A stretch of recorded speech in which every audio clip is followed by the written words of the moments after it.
නෑ නෑ මේ පිස්සු කෙලින් නැතුව ඊටවත් දෙන්න බලන්නේ කණ්ඩ එපයි කියලා කිව්වොත් එම් මචං ඌ බලෙන් කනවා මචං තාත්තා අම්මා තාත්තා දන්නේ නෑනේ මේ ට්‍රේන් අඩසන් අපිට මොකුත් උනේ නෑ අම්මා තාත්තා ඔය අවතාරියේ නෑ ඒව කියන්නේ කෙලින්ම යවන්නෙම නෑ යවන්නෙම නෑ ඔව් ඊට පස්සේ ඒ විතරයි දන්නේ ඌ ඉන්න ආතල් එක මොනවාද කියලා කොච්චර කෑ ගැව්වත් ඔය ඉන්නව නේද පොඩ්ඩක් පරිස්සම් වෙන්න right අයබෝවන් වණකම් welcome to ජීවන and සුජීවන production right අපි දැන් ගිය මේකේ කතා කරේ employment employees careers ලා හදාගන්න කොහොමද passion ඒක කියන්නේ ඊට ඒක වැඩි දේවල් කිව්වනේ ඉතින් මේ මොකද්ද අම්මා කෙනෙක්ගේ ළමයිගේ කතාවක් තියෙනවා ඔව් ඒක පොඩ්ඩක් කියන්න බලන්න අනිවාර්යෙන්ම right එතකොට ඒක පේරන්ට්ස් ලගේ අම්මා කෙනෙකුයි ළමයෙකුයි විතරයි නේ අම්මයි තාත්තයි ළමයි තුන් දෙනා තමයි සීන් එකේ ඉන්නේ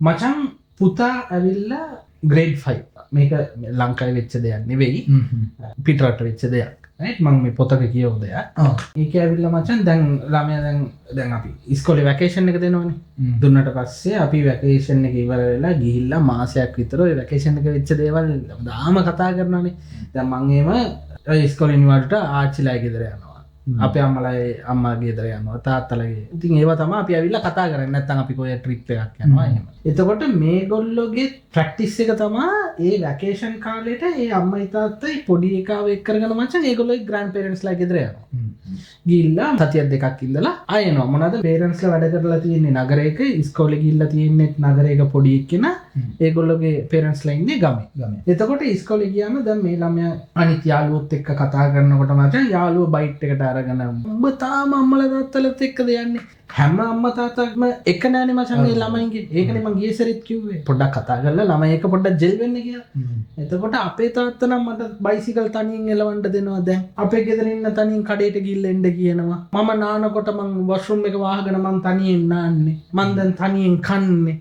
අර ඒ වගේ දේවල් කියනකොට මචං කොල්ල පොඩ්ඩක් අප්සෙට් ගිහිල්ලා ඊට පස්සේ මෙයා ඇවිල්ලා කියලා මචං අම්මටයි තාත්තටයි ඊළඟ වැකේෂන් එකේදී මං තනියෙන් යන්න ඕනේ ආච්චිලාගේ අම්මයි තාත්තයි කියලා රයිට් පුතා ඕකේ අපි කියන පස්සේ කතා කරනවා ඒ වෙලාවේ ඉග්නෝ කරලා නෑ මචං නෑ නෑ මේ පිස්සු කෙලින් නැතුව ඊටවත් දෙන්න බලන්නේ ඒ අපේ ගවල් ඔය අපේ ගවල් කියලා රයිට් පුතා ඕකේ ඔයාට යන්න ඕනද හරි next time යන්න පුළුවන් no problem කියලා මම කොල්ල ඊළඟ දවසේ ඉස්කෝලේට ගිහිල්ලා මචං කියලා අම්මට ඊයේ ගිහිල්ලා මම අම්මටයි තාත්තටයි කිව්වා මට ඕකේ කිව්වා මම next vacation එකේදී මං යනවා කියලා දැන් මචං මේක කොල්ල දැන් අම්මයි තාත්තයි හිතලා තියෙන්නේ ඒ වෙලේ ඇවිල්ලා මුනිකම් මොරල් එකට කිව්වා ඊට පස්සේ අමතක කරයි කියලා මචං මේගොල්ලෝ ගෙදර ඒගොල්ලෝ අම්මා තාත්තා ගැන කතා කරනකොට කියනවලු මං ඊළඟ සැරේ මං යන්නේ තනියෙන් ඕගොල්ලෝ එන්නේ මාත් එක්ක ඊළඟ සැරේ මං යන්නේ තනියෙන් කියලා ඊට පස්සේ හරි කියලා දැන් vacation එක ලඟ වෙලා ලඟ වුණාම මේ දැන් එක පුඩියෙන් ඉන්නේ දැන් කොල්ලා ඊට පස්සේ තාත්තා කියලා රයිට් පුතා ඔයාට යන්න පුළුවන් no problem දැන් අම්මයි තාත්තයි බල්ලා තියෙනවා හරියන්නේ නැහැ දැන් උට එක්ස්පීරියන්ස් එකක් දෙන්න එපා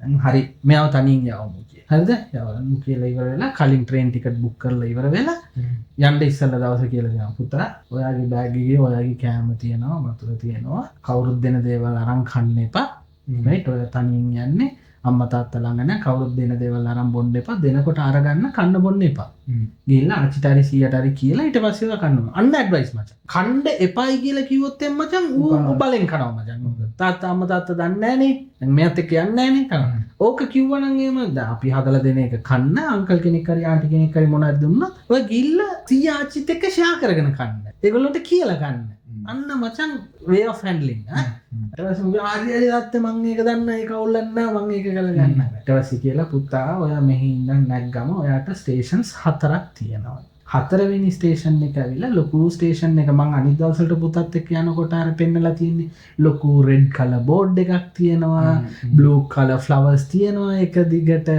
අර පරණ ට්‍රේන් එකක් නවත්තලා තිබ්බා ඒ ස්ටේෂන් එකේ ඊළඟ ස්ටේෂන් එකේ තමයි ඔයා බයින්න කියලා හරි තාත්තා මම මේ පොඩි කාලේ ඉඳන් යන්නේ එක මන් දන්නේ නැද්ද මචං මූ යන මොරල් එකේනේ ඉන්නේ හරි එහෙම කියලා ඊට පස්සේ රයිට් හරි කියලා ඊළඟ දවසේ දැන් යන දවස ඒ ස්ටේෂන් එකට එක්කරන් ගිහලා අම්මයි තාත්තයි කියලා තියෙනවා පුතා කිසිම දෙයකට බය වෙන්න එපා ඔයා පරිස්සමින් ගිහින් එන්න ඔයා ගිහිල්ලා කෝල් එකක් දෙනකන් අම්මයි තාත්තයි බලන් ඉන්න ගියේ ගමන් ඔයා අනිවාර්යයෙන්ම අපිට ඉන්ෆෝම් කරන්න ඕන කෝල් එකක් දෙනකන් අපි බලන් ඉන්නවා පුතාට මොන හරි බය හිතුනොත් කොතනදී හරි බයක් හිතුනොත් නෑ එහෙම වෙන්නේ හරි අපි දන්නවා ඔය පට්ට බ්‍රේව් අවුලක් නැහැ. හැබැයි ඔයාට කොතනදී හරි ඔයාට බයක් හිතුනොත් තාත්තා ඔයාගේ සයිඩ් පොකට් එකේ පොඩි චිට් එකක් තියලා තියෙනවා ඒක අරන් බලන්න කියලා කිව්වා. සමහරවිට මම ඒ වෙලාවේ ඒක ගණන් අරගෙන නැහැ පොඩි ගානේ රයිට් ඕකේ කිව්වා ට්‍රේන් එක හෝන් එක ගාවම මුටක් ගාලා නැගලා රයිට් ඕකේ සීට් එකට ගිහිල්ලා තියලා මේගොල්ලෝ ආයෙත් කියලා තියෙනවා කිසි දෙයකට බය වෙන්න එපා. කොතන හරි ඔයා පොඩ්ඩක් මේ අප්සෙට් ගියොත් එහෙම තාත්තයාගේ සයිඩ් පොකට් එකේ පොඩි චිට් එකක් තියලා තියෙනවා ඒක පොඩ්ඩක් අරන් බලන්න කියලා. ඊට පස්සේ මෙයා හරි කියලා ඊපස්සේ දැන් කොල්ල නැග්ගා. මං හරි දැන් ෆුල් හැපි එකේ දැන් සැන්ඩ්විච් එක ගන්නවලු කනවලු එළිය බලනවලු වතුර බොනවලු. දැන් ඒ වෙලේ නැගපු අය විතරයිනේ කම්පාර්ට්මන්ට් එකේ ඉන්නේ. දැන් අවුලක් නැහැ කොල්ලට. ඊළඟ ස්ටේෂන් එකට යද්දි මචං අර ළඟ හිටපු මිනිස්සු බහිනවා. අලුත් කට්ටිය නගිනවා. ඊට පස්සේ බලලා මොකක්ද අම්මට ඉතින් ආපු අංකල් බැස්සා. අර ආන්ටිත් බැස්සා. දැන් අලුත් කට්ටියක් ඉන්නේ. ඊට පස්සේ ඊළඟ ස්ටේෂන් එකේ කට්ටිය බහිනවා මචං. ආය සෙනගක් හෙන සෙනගක් නගිනවා. දැන් කොල්ල හොඳටම බය වෙලා. දැන් හිටගෙනත් මිනිස්සු ඉන්නවා. සීට් එකේ විතරක් නෙවෙයි. තව ස්ටේෂන් දෙකක් යන්න ඕන. එතකොට මේ කොල්ල මචං බය වෙලා දැන් මොකුත් කරගන්න දැන් අම්මා තාත්තා කොහේ කියලා හොයාගන්නද? දැන් මොනවද කරන්නේ දැන් කෝල් එකක් දෙන්නද බහැලා දුවන්නද කොල්ලට දැන් ෆුල් අවුල් දැන් දැන් හැදෙන්නත් ගිහිල්ලා ඊට පස්සේ කිව්වනේ තාත්තා පුතේ ඔයා කොතනද හරි ඔයා බය වුණොත් එහෙම තාත්තා චිට් එකක් තියලා දෙනවා ඒක අරන් බලන්න කියලා. එතකොට මුටක් ගන්නවා ජම් බෑග් එක අරගෙන සයිඩ් පොකට් එක දැන් ලොකු කොල්ලනේ මචං grade 5 6 කියන්නේ ලොකු කොල්ලනේ. එතකොට ටක් ගාලා බෑග් එක අරගෙන ඒ චිට් එක අරන් බලලා ඒකේ ලියලා තියෙනවලු dear son don't worry me and mommy are in the next compartment කියලා. බලහන් මේ මොටිය කොල්ලා මචං ආයේ ඉතින් එතනින් එහාට උට නෑ මචං ආයේ හරිද මචං ටක් ගාලා බෑග් එක දාගෙන ඊළඟ කම්පාර්ට්මන්ට් එකට ගිහිල්ලා යනකොට අම්මා තාත්තා වාඩිලා බලන් ඉන්නවා එන්න විල්ලම අඬලා කරලා ඔක්කොම කරනකොට තාත්තා කියවලු why crying අඩසන් ඔයාට මොකුත් උනේ නෑ අම්මා තාත්තා ඔයාව අතාරියේ නෑ ඔයා ඕන දේ අපි ඔයාලට කරන්න දුන්නා right no problem then next time ඔයාට තනියෙන් යන්න පුළුවන් නේ you don't have to worry you are almost done තව එක ස්ටේෂන් එක ඔයාලට යන්න තියෙන්නේ මේක අපේ රටේ වෙලා තිබ්බා උඹට කිව්වා නේද හරිද අපි දෙන්න මෙතන හිටපින්ද හරි නැත්තම් උඹට ආයෙවත් අපි කියන දේ අහලා හිටපන් මෙතන වාඩියන් කියලා කියනවා එහෙම කියන්නේ නැහැ කෙලින්ම යවන්නෙම නෑ යවන්නෙම නෑ ඔව් ඊට පස්සේ කොහෙද තාම පහසර ඉන්නේ ඒක ගෙදරට වෙලා හරි අන්න හරි ඒක නේද ඔව් ඉතින් ඒක තමයි දැන් ඔයගොල්ලෝ තේරුම් ගන්න ඕනේ දේ ඇවිල්ලා මේ ළමයින්ට ඇවිල්ලා ප්ලීස් chance එක දෙන්න එයා තමයි ඒගොල්ලෝ තමයි next generation එක මේ රට ගොඩ දාන්න පුළුවන් කට්ටිය so ඒ හින්දා ඒගොල්ලෝ කැමති දේවල් වලට දෙන්න chance එක හැබැයි ගාන්ට බැකප් කරන්න අන්න හරි දැන් එයා මේ හැමදාම මේ පුතා කියනවා නම් යාළුවොත් එක්ක යනවා මේ ඉන්ඩෝ ක්‍රිකට් ගහන්න කියලා ගිහිල්ලා බලන්න ක්‍රිකට්ද ගහන්නේ වෙන මොන හරි ගහලා එනවාද කියලා මොකද්ද අපි පොඩි කාලේ ඇවිල්ලා අපි හැමදේම කරානේ right එතකොට අපි කරපු දේවල් ඇවිල්ලා ගෙවල් වලට ආවම ගඳ ගහනවා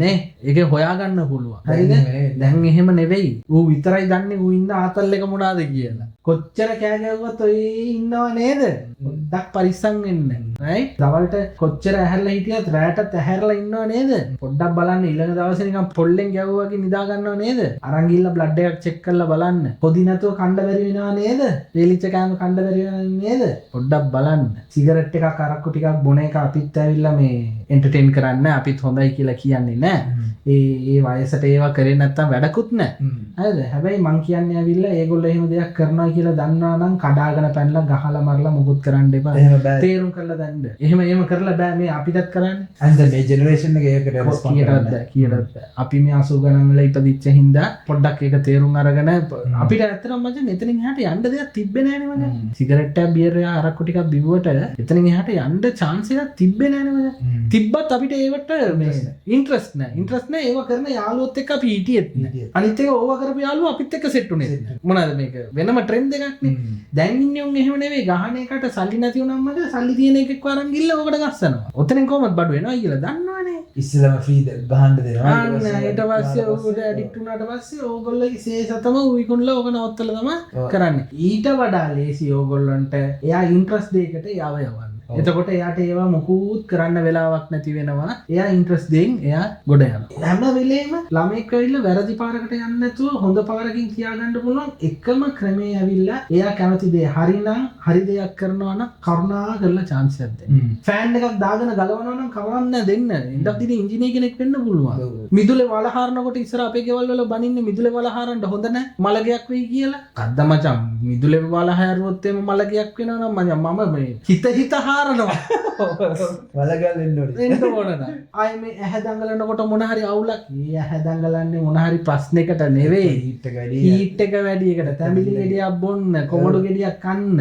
ඔය අත කැසුවම සල්ලි හම්බෙනා කියන අපිට කසන තරමට මොටිවතිය දැන්. කාක්කෙක් උඩින් යනකොට කක්ක කරන්න බෑ ගිල්ල ටිකට් එකක් ගන්න කියනවා. අයියේ කාක්කවත් ඇවිල්ලා ගෑ ගහස් ගෙදරට මිනිස්සු වෙනවා කියන්නේ. අයියෝ එන එක කොහොමත් වෙනවා. එන්නදී එක එන්නෙම නෑ. මොන තරම් මෝඩ ජෝක්ද නේ මචං මේවා. අර කියනවා බල්ල විරුවට කඳු පහත් වෙන්නේ නැහැ තමා. බල්ලගේ නැට්ට කෙලින් කරන්න බෑ කියලා ඒක කෙලින් කරගෙන ඉන්නේ මොකද්ද වෙන මොනාරි. කිය කරේ හම්බ කරන්න පුළුවන් දෙයක් කරන්න නේ. අනේ මන්ද ඕක කතා කරත් එහෙම ඕක ගොඩක් යනවා. හැබැයි මේ මෙච්චරයි අපි කියන්නේ. තේරුම් ගන්න. ඕගොල්ලෝගේ ළමයිව ඕගොල්ලන්ට වැඩිය වෙන කාටවත්ම තේරුම් ගන්න බෑ. එහෙම යම් පවුල එක්කෙනෙක් එක්ක ෆිට් එකේ ඉන්නවා නම් ඒ ෆිට් එකේ ඉන්න එක්කෙනා එයාත් එක්ක පුළුවන් තරම් ෆිට් එකේ ඉන්න අම්මලා තාත්තලාට මුටි අල්ලන්න යන්න එපා.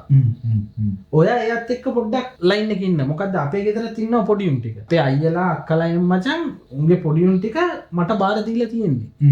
උන් කරන හැම කුපාඩි වැඩේම හැම හොඳ වැඩේම මම දන්නවා. හැබැයි එහෙම කියලා මං අක්කලාට අයියලාට ඔය කියන්න යන්න මම දන්නවා මොකද උන් තාම අර බවුන්ඩරි එක ක්‍රොස් කරලා එතනින් ඉන්නේ කිය. ඒ බවුන්ඩරි එක ක්‍රොස් කරපු දවසට තුන් ඇවිල්ලා මට කියයි කියලා මං හොඳටම දන්නවා. මොනවාද මං ඒ ජෙල් එකේ ඉන්නේ උන්නේ. එතනදී මං දන්නවා උන්ව කොහොමද නවත්තන්න ඕනේ කියලා. මූව නවත්තන්න බැරි නම් දෙන එකට හරි මං ගිල්ල ගහලා නවත්තනවා. ඒ හින්දා මේ චිල් එකේ ඉන්න ලස්සනට ජීවත් වෙන්න. රයිට්? එහෙනම් අපි ඊළඟ එපිසෝඩ් එකේදී හම්බෙමු එන. ජය වේවා. See you.